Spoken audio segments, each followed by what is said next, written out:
Hello, my name is Andrew Graeler, and I will be presenting Politics is Run by Social Media.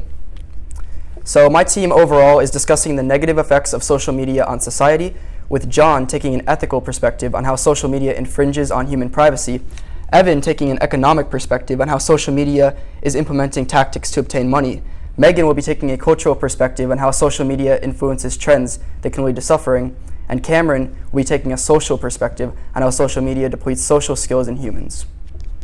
But my topic is the negative political effects that arise from social media.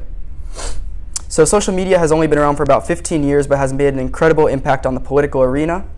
And one of the factors being confusion, another tension, and another conflict. Because of the excessive political advertising by politicians that are running and talking about their views on social media sites like Twitter, there is a lot of polarization in the political field on social media, and this is obviously a negative thing. So the problems in the United States. One of the major issues in the United States is that politicians can spread rhetoric and their political ideas whenever they want without a filter. Donald Trump, for example, has 59.9 million followers on Twitter, and this allowed him to say his things that he has done after presidency and the ideas he had about his presidency beforehand. On average, he tweets about 11 to 12 times per day, which gives him free advertising and allows him to talk in a fashion that some people think would be inappropriate, with vulgarity and comments that are not appropriate for politicians. Other problems are election meddling. Russia has been accused of creating fake accounts on social media platforms to sway opinions of American voters, which is obviously highly illegal. Both meddling and excessive usage of social media by politicians seem to be allowed since there are not sufficient regulations and companies are not doing enough to stop them. So the implications of social media affecting politics locally, obviously politicians being able to reach out to whoever they want creates an unfair playing field for politicians who have many followers like Donald Trump compared to more local politicians. Another thing is that they get a free platform and they have no filter once again.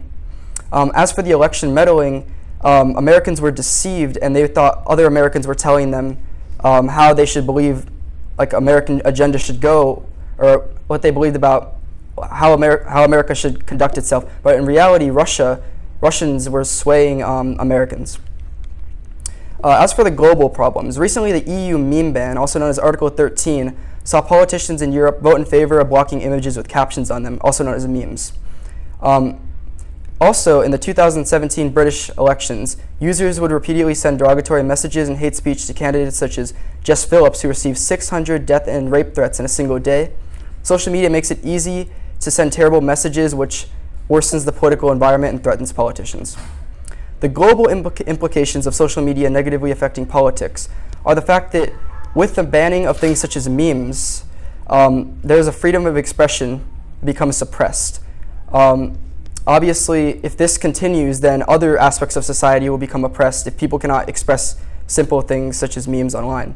As for hate speech going unregulated, this could deter good politicians from running out of fear, and it spreads the message of hate online to many people worldwide. It also could cause platforms to lose money because they're not stopping regulations on hate speech, and people are mad about that.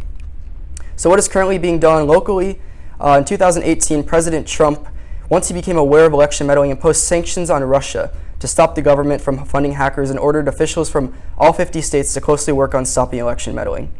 Facebook and Google have also become invested in creating software to detect fake profiles on social media and block them from being posted.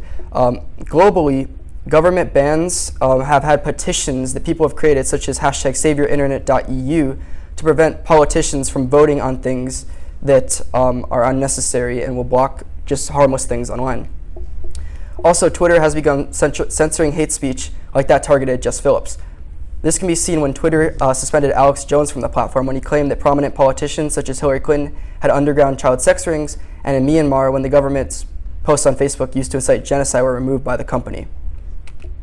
So my innovative solutions for election meddling: I believe that international committees such as the United Nations should have serious councils on the topic of election meddling. It should be internationally outlawed and ratified by the UN, and any country who is caught meddling in elections will have sanctions imposed on them and even the possible threat of invasion. As for politicians successfully using platforms, I believe politicians should have to register as a politician, which will maybe reduce the amount of times that they can post a day and censor their speech so that they're not acting out of conduct. As for government regulation on social media expression, I believe that thorough investigation should be done on things such as memes to see that they are really harmless, and that representation in government should shift towards the younger generation so that we can have people that understand the humor of memes rather than the copyright infringement aspect of memes. Finally, for hate speech, I believe that social media platforms should take an all-or-nothing approach and should block anyone, including politicians like Donald Trump, that are trying to stay on, or not trying to stay on, but just because they're prominent, they shouldn't be the exception. They should be blocked, at least temporarily, so that hateful things are not constantly spread around online to millions of followers. And these are my citations.